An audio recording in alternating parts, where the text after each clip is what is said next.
Hello and welcome to the 48th annual meeting of the Asian Development Bank in Azerbaijan in Baku. Today I'm joined by Haruhiko Kuroda, who is the governor of the Bank of Japan. Thank you very much for taking the time. Nice meeting you.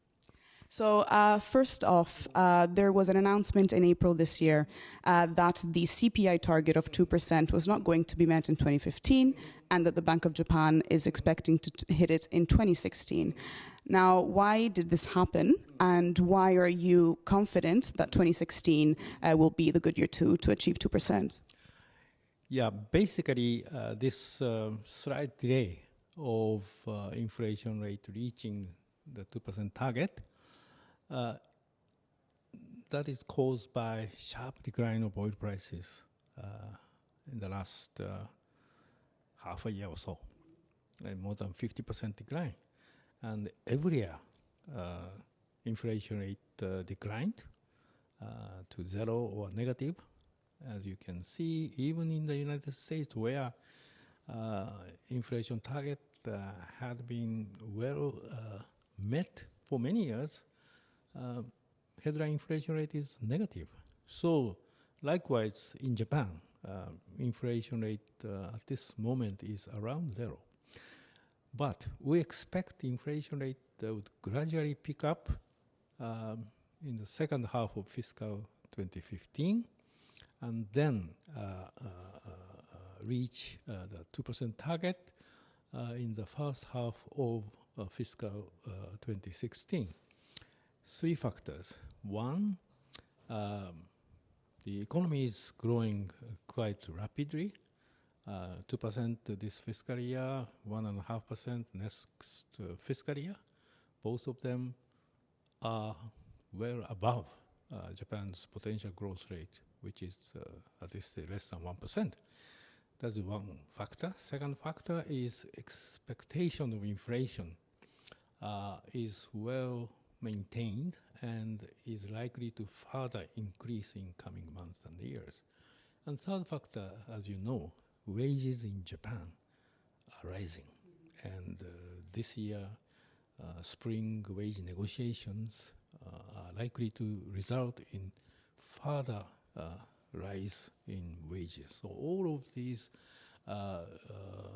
clearly show that underlying inflation dynamics is quite clear, and so we think that we will achieve the 2% inflation target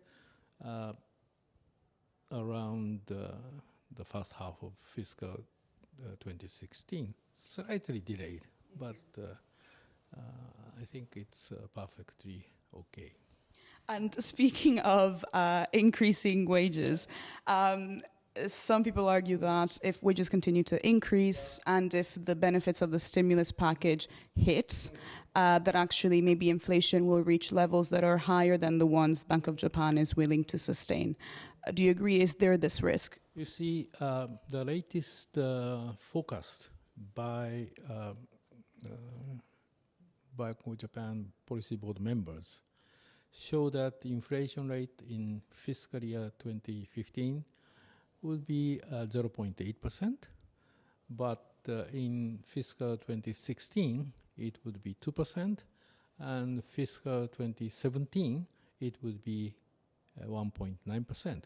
So this year still below 2% target, but next fiscal year, year after the next, inflation rate would be around 2%. So we do not think that the inflation rate would sharply accelerate far beyond the 2% inflation target. So it will be sort of a gradual increase. Another key factor characterizing Japan at the moment is its unemployment rate. So even though in places like Europe, when unemployment drops significantly, it's great news.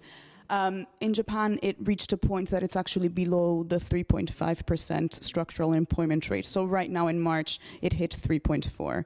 Could you please tell us what the risks actually are, as you said in one of the op-eds that you wrote for The Banker, in fact?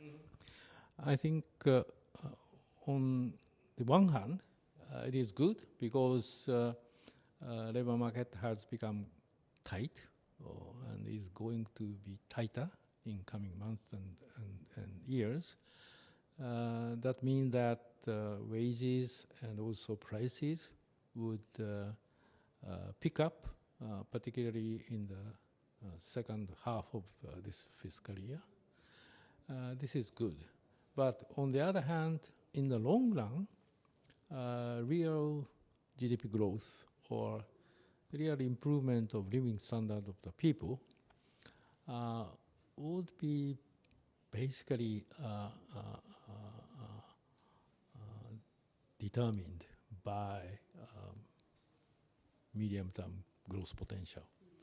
And in that sense, the Japanese economy needs further productivity growth, further increase of capital and labor supply, so as to raise medium-term growth potential, which would bring about, in the long run, better living standard and higher per capita income. So in that sense,